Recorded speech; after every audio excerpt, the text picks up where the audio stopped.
नमस्कार। इस कार्यक्रम में उपस्थित विभिन्न राज्यों के राज्यपाल श्री, अलग अलग राज्यों में मौजूद मुख्यमंत्री साथी, केंद्रीय मंत्रिमंडल के मेरे सदस्य, राज्यों के मंत्री, सांसदगण, विधायकगण, अन्य जनप्रतिनिधि और मेरे परिवारजनों, देश में आधुनिक कनेक्टिविटी के विस्तार का ये अभूतपूर्व अवसर है। इंफ्रास्ट्रक्चर विकास की ये स्पीड और स्केल 140 करोड़ भारतीयों की आकांक्षाओं से बिल्कुल मैच कर रही है और यही तो आज का भारत चाहता है। यही तो नए भारत के युवाओं, उद्यमियों, महिलाओं, प्रोफेशनल्स, कारोबारियों, नौकरी पेशा से जुड़े लोगों की एस्पिरेशंस है। आज एक साथ 9 वंदे भारत ट्रेन की शुरुआत होना भी इसी का उदाहरण है। आज एक साथ राजस्थान, गुजरात, बिहार, झारखंड, पश्चिम बंगाल, उड़ीसा, तमिलनाडु, आंध्र प्रदेश, तेलंगाना, कर्नाटका और केरला के लोगों को वंदे भारत एक्सप्रेस की सुविधा मिली है। आज जिन ट्रेनों को शुरू किया गया है वे पहले की तुलना में ज्यादा आधुनिक और आरामदायक है। ये वंदे भारत ट्रेनें नए भारत के नए जोश, नए उत्साह और नई उमंग का प्रतीक है। मुझे इस बात की भी खुशी है कि वंदे भारत का क्रेज लगातार बढ़ रहा है। इससे अब तक 1 करोड़ 11 लाख से ज्यादा यात्री सफर कर चुके हैं और ये संख्या दिनों दिन बढ़ती जा रही है। साथियों, देश के अलग अलग राज्यों और केंद्र शासित प्रदेश के लोगों को अब तक 25 वंदे भारत ट्रेनों की सुविधा मिल रही है। अब इसमें 9 और वंदे भारत एक्सप्रेस जुड़ जाएगी। वो दिन दूर नहीं जब वंदे भारत देश के हर हिस्से को कनेक्ट करेगी। मुझे खुशी है कि वंदे भारत एक्सप्रेस अपने उद्देश्य को बखूबी पूरा कर रही है। ये ट्रेन उन लोगों के लिए बहुत महत्वपूर्ण हो गई है जो सफर का समय कम से कम रखना चाहते हैं।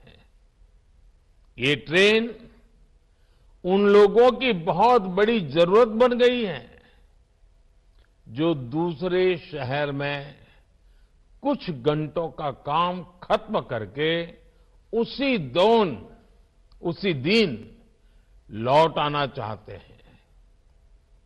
वंदे भारत ट्रेनों ने पर्यटन और आर्थिक गतिविधियों में भी तेजी ला दी है। जिन जगहों तक वंदे भारत एक्सप्रेस की सुविधा पहुंच रही है, वहां पर्यटकों की संख्या बढ़ रही है। पर्यटकों की संख्या बढ़ने का मतलब है वहां कारोबारियों, दुकानदारों की आय में भी बढ़ोतरी हो रही है। इससे वहां रोजगार के नए अवसर भी तैयार हो रहे हैं। मेरे परिवारजनों, भारत में आज जो उत्साह और आत्मविश्वास का वातावरण बना है, वैसा पिछले कई दशकों में नहीं बना था। आज हर भारतवासी अपने नए भारत की उपलब्धियों से गौरवान्वित है। चंद्रयान-3 की सफलता ने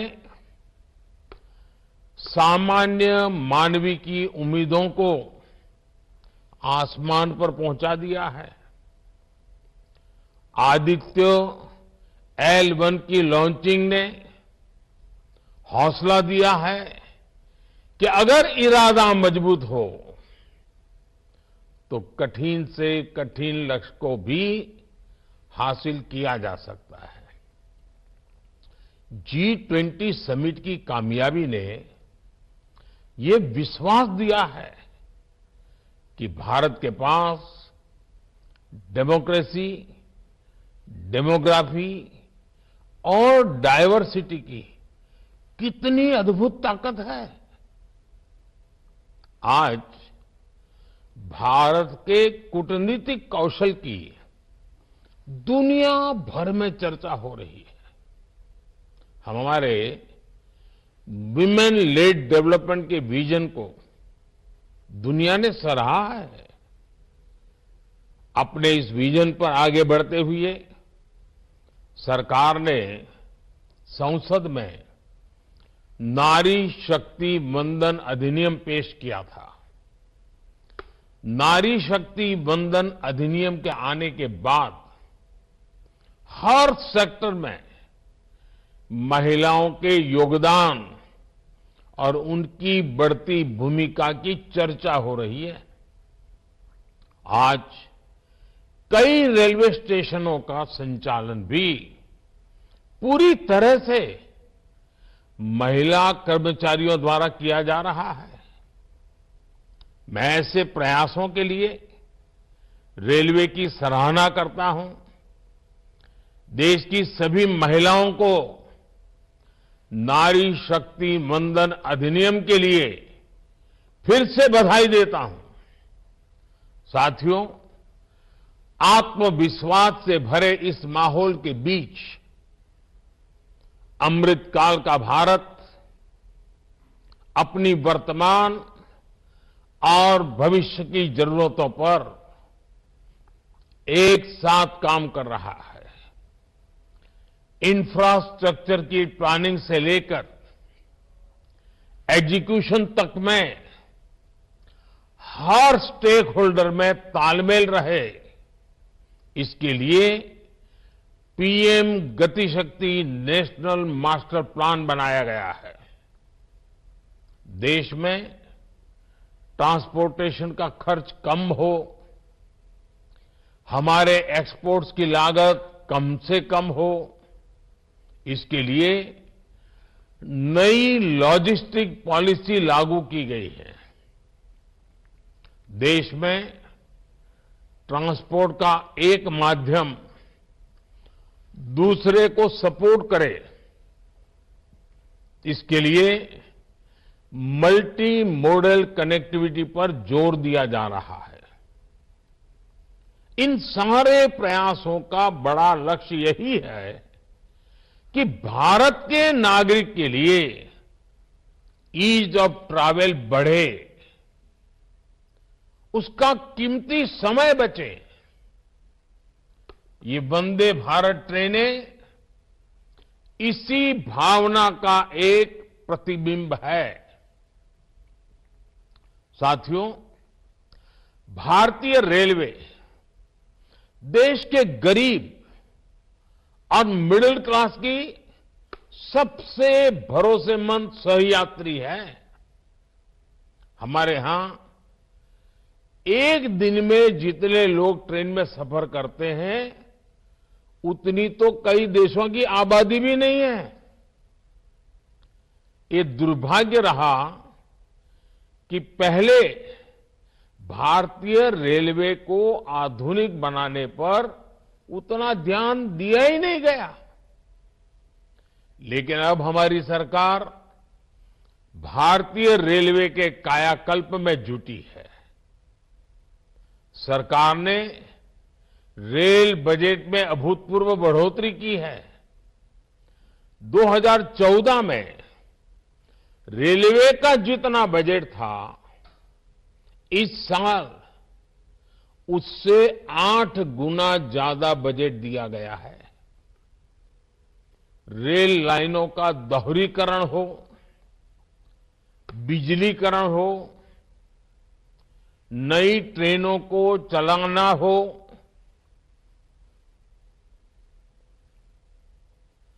नए रूट्स का निर्माण हो, इन सभी पर तेजी से काम हो रहा है।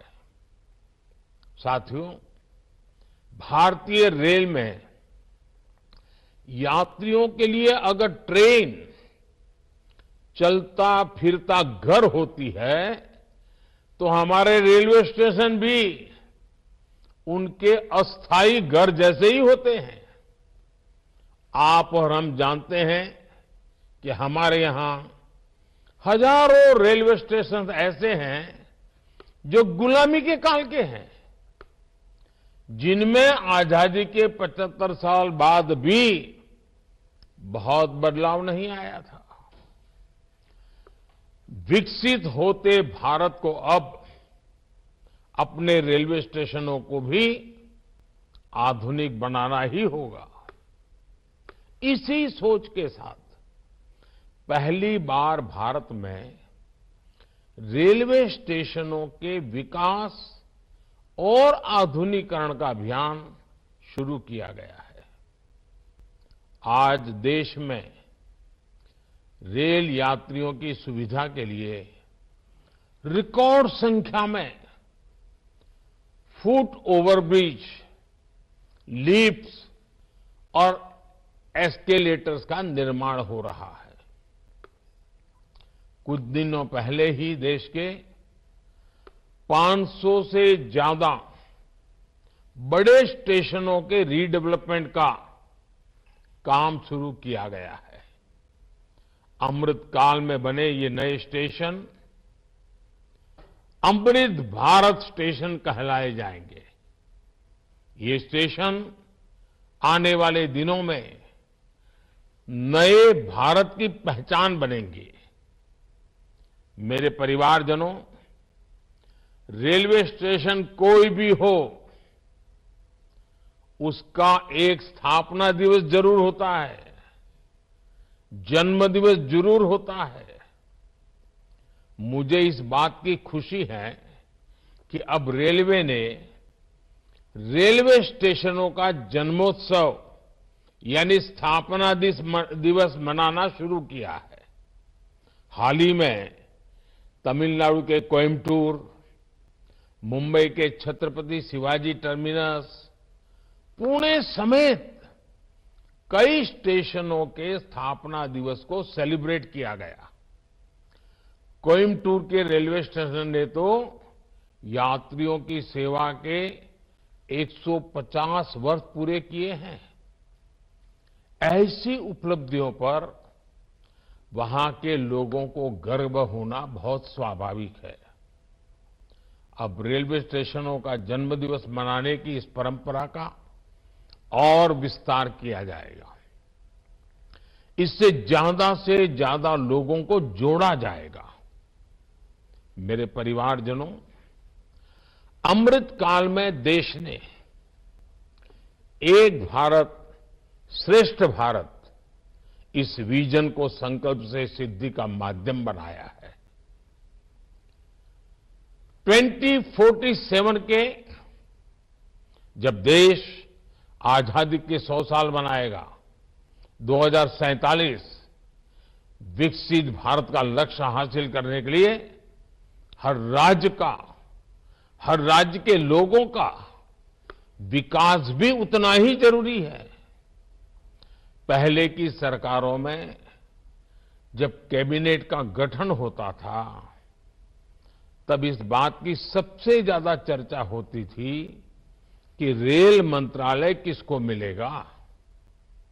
माना जाता था कि रेल मंत्री जिस राज्य से होगा उसी राज्य में ज्यादा ट्रेनें चलेगी, और उसमें भी होता यह था कि नई ट्रेनों की घोषणाएं तो कर दी जाती थी लेकिन पटरी पर बहुत कम ही उतरती थी।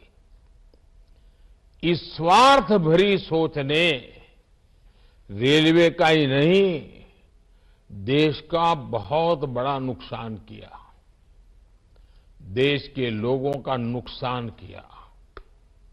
अब देश किसी राज्य को पीछे रखने का जोखिम नहीं ले सकता। हमें सबका साथ, सबका विकास के विजन को लेकर आगे बढ़ते रहना होगा। मेरे परिवारजनों, आज मैं रेलवे के अपने परिश्रमी कर्मचारियों से भी एक बात कहूंगा।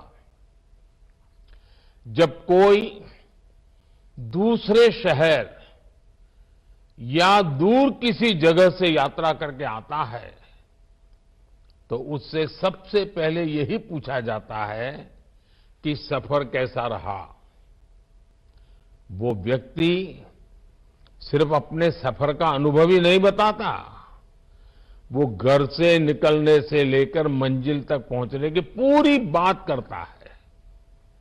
वो बताता है कि रेलवे स्टेशन कितने बदल गए हैं, वो बताता है कि ट्रेनों का परिचालन कितना व्यवस्थित हो गया है, उसके अनुभवों में टीटी का व्यवहार, उसके हाथ में कागज की जगह टैबलेट, सुरक्षा के इंतजाम, खाने की क्वालिटी, सब प्रकार की बातें होती हैं। इसलिए आपको, रेल के हर कर्मचारी को ईज ऑफ ट्रैवल के लिए, यात्रियों को अच्छा अनुभव देने के लिए लगातार संवेदनशील रहना होता है। और आजकल ये बातें जब सुनने को मिलती है कि इतना अच्छा हुआ, इतना अच्छा हुआ, इतना अच्छा हुआ, तो मन को एक खुशी मिलती है। और इसलिए मैं ऐसे जो प्रतिबद्ध रेल कर्मचारी हैं उनकी भी जी जान से बधाई करता हूं। मेरे परिवारजनों, भारतीय रेलवे ने स्वच्छता को लेकर जो नए प्रतिमान गढ़े हैं उसे भी हर देशवासी ने नोटिस किया है। पहले की अपेक्षा अब हमारे स्टेशंस, हमारी ट्रेनें कहीं ज्यादा साफ रहने लगी है। आप जानते हैं, गांधी जयंती दूर नहीं है। स्वच्छता के प्रति गांधी जी का जो आग्रह था वो भी हम जानते हैं। स्वच्छता के लिए किया गया हर प्रयास गांधी जी को सच्ची श्रद्धांजलि है। इसी भावना के साथ अब से कुछ दिन बाद 1 अक्टूबर को सुबह 10 बजे, याद रखिए 1 अक्टूबर को सुबह 10 बजे स्वच्छता पर एक बहुत बड़ा आयोजन होने जा रहा है। देश के कोने में हो रहा है और देशवासियों के नेतृत्व में हो रहा है। मेरा आपसे आग्रह है, बहुत आग्रह है, आप भी स्वच्छता के इस अभियान से जरूर जुड़े। 1 तारीख 10 बजे का समय अभी से पक्का कर लीजिए। गांधी जयंती पर हर देशवासी को खादी और स्वदेशी उत्पादों की खरीद का मंत्र भी दोहराना चाहिए। 2 अक्टूबर को गांधी जयंती है, 31 अक्टूबर सरदार वल्लभ भाई पटेल की जयंती है। एक प्रकार से पूरा महीना हम प्रयत्नपूर्वक खादी खरीदें, हैंडलूम खरीदें, हैंडीक्राफ्ट खरीदें। हमें लोकल के लिए ज्यादा से ज्यादा वोकल होना ही है। साथियों, मुझे विश्वास है कि भारतीय रेल और समाज में हर स्तर पर हो रहा बदलाव विकसित भारत की और एक महत्वपूर्ण कदम साबित होगा। मैं एक बार फिर नई वंदे भारत ट्रेनों के लिए देश के लोगों को बहुत बहुत शुभकामनाएं देता हूं। बहुत बहुत धन्यवाद। माननीय प्रधानमंत्री जी, आपका बहुत